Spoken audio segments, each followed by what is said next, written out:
ঘাটাল কাণ্ডে দেব শঙ্কর দুপক্ষই কিন্তু বৈঠকে বসেছিল। বৈঠকের পর অরবিন্দ স্টেডিয়ামে গিয়ে যৌথ প্রেস কনফারেন্স করার কথা ছিল, কিন্তু তার আগেই তৃণমূলের গোষ্ঠীদ্বন্দ্ব প্রকাশ্যে এসে পড়ল। আবারও গোষ্ঠীদ্বন্দ্ব প্রকাশ্যে, আবারও সেই শিরোনামে ঘাটাল, যেই ঘাটাল গত লোকসভা ইলেকশনের সময় থেকেই যে গোষ্ঠীদ্বন্দ্ব, সেই গোষ্ঠীদ্বন্দ্ব আবারও প্রকাশ্যে চলে এলো। আবারও তৃণমূলের সেই দুই গোষ্ঠী, শঙ্কর দলুই বনাম রাম মান্না, এই কিছুদিন আগেই, বেশ কিছুদিন আগেই শঙ্কর দলুই এই শিশু মেলার একটি কমিটি গঠন করেন এবং বিরোধীরা তার প্রতিবাদ করায় অবশেষে মুখ্যমন্ত্রী মমতা বন্দ্যোপাধ্যায়ের হস্তক্ষেপে এই কমিটির, এই যে শিশু মেলা এই দায়িত্ব গিয়ে পড়ে তারকা সাংসদ দেবের হাতে। কিন্তু আজ সেই দেব একটি মিটিং ডাকে, কিন্তু সেই মিটিংয়ে দেব মানে দীপক অধিকারী আসার আগেই যে মিটিং স্থল, যে অরবিন্দ স্টেডিয়াম, সেই অরবিন্দ স্টেডিয়ামে কেউ বা কারা এই যে মিটিং কক্ষ, এই মিটিং কক্ষে দুটি তালা ঝুলিয়ে দেয়। সেখান থেকেই আস্তে আস্তে উত্তপ্ত ছড়াতে শুরু করে। আপনারা দেখছেন ইএনসি নিউজ বাংলা থেকে, আপনাদের সরাসরি আমরা সেই অরবিন্দ স্টেডিয়াম থেকেই আপনাদের আমরা তুলে ধরছি সেই ছবি, যে কতটা উত্তপ্ত পরিবেশ। এই যে মিটিং কক্ষ, যে অরবিন্দ স্টেডিয়াম মিটিং কক্ষ, এখানেই তালা ঝুলিয়ে দেওয়া হয়। আসুন আমরা এই মুহূর্তে আমরা পেয়ে গেছি শঙ্কর দলুই মহাশয়কে। আমরা ওনার কাছ থেকেই জেনে নেব যে কেন এই স্টেডিয়ামে যে মিটিং স্থল, এখানে কেন ডবল তালা। মেলা তাহলে কিরকম ভাবে আয়োজন হবে? যেমন মেলা হয়, সবাই মিলেই মেলা হয়, সবাই মিলেই মেলা হোক।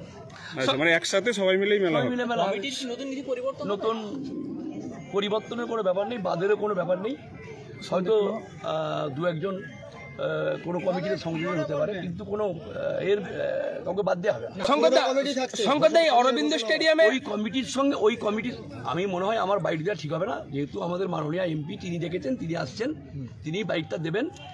তবে আজকে কোনো এখন পর্যন্ত যা হয়েছে তাতে কেউ তিনজন চারজন তারা হয়তো আক্ষেপ করেছে, তারা হয়তো মেলা কমিটি থেকে কেউ একটু মাইনাস হয়েছে, তার ইচ্ছা আছে মেলা কমিটি থাকার, তাদেরকে আমরা বিভিন্ন জায়গায় ইনক্লুড করব। কিন্তু যে কমিটি হয়েছে সেক্ষেত্রে হয়তো এক দুজন মানে একটু পরিবর্তন সংযোজন হতে পারে।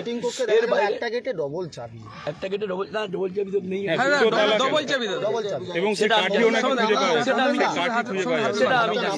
সেটা আমি জানি না। আমি এটুকু বলতে পারি, ঘাটালের মেলা একটা ঐতিহ্য আছে, এই মেলা ঐতিহ্য অনুসারেই মেলা হবে। এত জোর দেখা দিল কেন? প্রত্যেকবারই শিশু মেলা নিয়ে কোথাও কেউ আছে, সেই তো প্রাক্তন বিধায়ক শঙ্কর দলে আর দেব দুজনের নাম আছে, সেই প্রত্যেকবারই উঠেছে, এবারও সেক্ষেত্রে আমাদের নাম কেউ ব্যবহার করে। কিন্তু আমি মনে করি আমার সঙ্গে দেবের কোনো রকম মনোমালিন্য নেই, আমার ক্ষেত্রে দেবের সঙ্গে কোনো বিরোধ নেই। মুখ্যমন্ত্রী ফোন করেছিল আমাকে এই মেলা নিয়ে কোনো ফোন করে না, এই মেলা নিয়ে কোনো ফোন করেনি।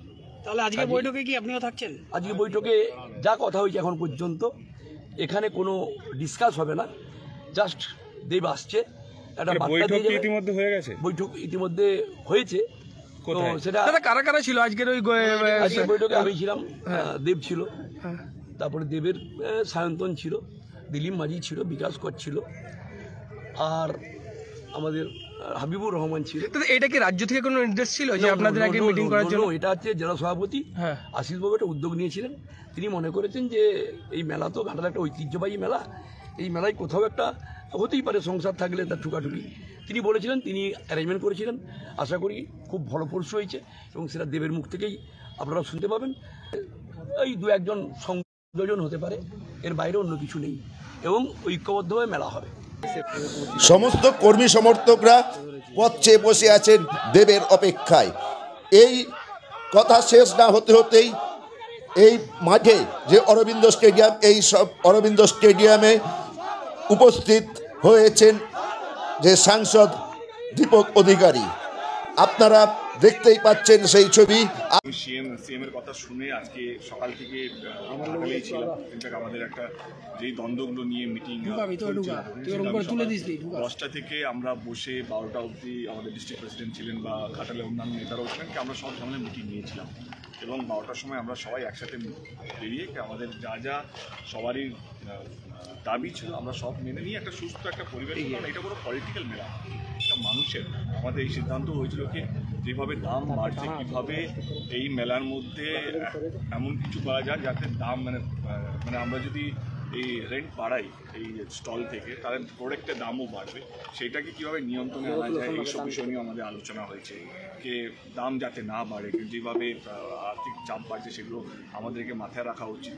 তো সমস্ত কিছু নিয়ে আজকে আলোচনা হলো এবং তারপরেও যে এই ঘটনা ঘটলো তার জন্য খুব দুঃখজনক। আশা করে শুনতে পেলাম কি সকাল থেকে 100 কুইন্টাল মাংস রান্না হচ্ছে, করে লাঠি রাখা হয়েছে, এই রাখা হয়েছে।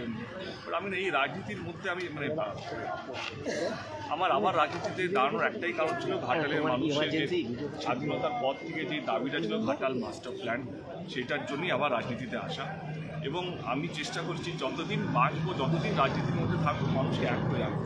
যে মারছে, যে মার খাচ্ছে, সে সব আমারই। তারাও এই রূপটা দেখে তোমরাও শখেন। ঘাটালে এই রূপটা নয়, খুব খারাপ একটা বার্তা যাচ্ছে। ঘাটালের রাজনীতির চরিত্র একদমই এটা নয়। ঘাটাল এখনও শান্তিপ্রিয় একটা জায়গা। আজকের ইনসিডেন্টটা দুঃখজনক একটা ইনসিডেন্ট। তো আজকে যা ঘটেছে ডেফিনেটলি আমরা সবাই একটু আমাদের সবাইকে একটু ভাবতে হচ্ছে মেলা হবে, কারণ এইটা রাজনৈতিক মেলা নয়। একটা ছোট একটা গোষ্ঠীর ঝামেলার জন্য মেলা হচ্ছে আমাদের হিস্টোরিক্যাল একটা ইভেন্ট, যেখানে সবাই আসে এনজয় করতে চায়।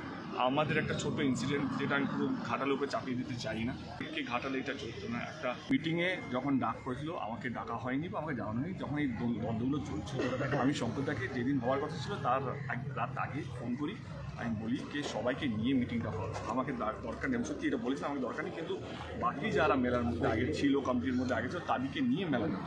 কারণ এই মেলাটা পলিটিক্যাল মেলা নয়, এটা কারোর একার মেলা নয়, এটা ঘাটালের মানুষের মেলা। কিন্তু সকালবেলা ওঠার পর থেকে দেখলাম যে এক কমিটির মধ্যে একই তরফা মিলিয়ে হয়ে গেছে, সেখান থেকে পুরো দ্বন্দ্বটা শুরু হয়। এবং আমি সাংসদ হিসেবে আমার দায়িত্ব সবাইকে নিয়ে চলা। এখানে শুধু একটা দল বা একটা গোষ্ঠী বা একটা মানুষকে নিয়ে নয়, আমাকে সবাইকে নিয়ে চলা। আমি সেইটার জন্যই আজকে এখানে আসা, কে কীভাবে সবারই মান রক্ষা করে শঙ্করবাবু যেন মান রক্ষা হয়, এবং যারা ঘাটালের মানুষের সারা বছর পরিষেবা দেয়, হয় না, কখনো রক্ত শিবিরের সময় বা এই বন্যার সময় যারা অক্লান্ত খেটেছে, তারাও যেন সেই সম্মানটা পায়। আমার সেই জন্য এখানে দাদা আমরা দেখলাম একসাথে আপনারা ঢুকছেন, আপনি শঙ্করদা, তারপর কি এমন ঘটলো যে এই পরিস্থিতি হলো? শখ আমি এখনও বুঝে উঠতে পারলাম না।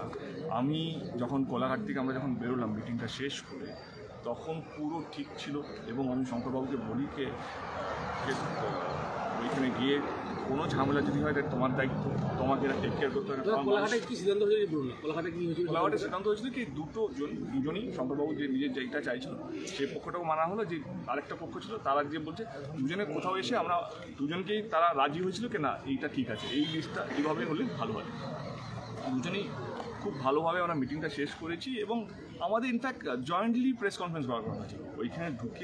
ওইখানে গিয়ে আমরা এটাই বলতাম আমাদের মধ্যে কোনো দ্বন্দ্ব নেই, আমরা খুব ভালো আছি এবং মেলাটা খুব সুস্থভাবে হবে এবং মেলার কী কী উদ্যোগ আমরা নিয়েছি প্রাইসটাকে কন্ট্রোল করার জন্য, এই কথাগুলোই বলার কথা ছিল। কিন্তু যাওয়ার পরে পরিস্থিতি যেভাবে হলো, আমি একটাই কথা আমি আমার ঘাটালের সবাইকে বলতে চাই, ঘাটালের মানুষকে বলতে চাই, আমি দুঃখিত এটার জন্য, এই ঘটনা ঘটে যাওয়ার জন্য। কিন্তু কথা দিচ্ছি এরকম ঘটনা আর হবে না।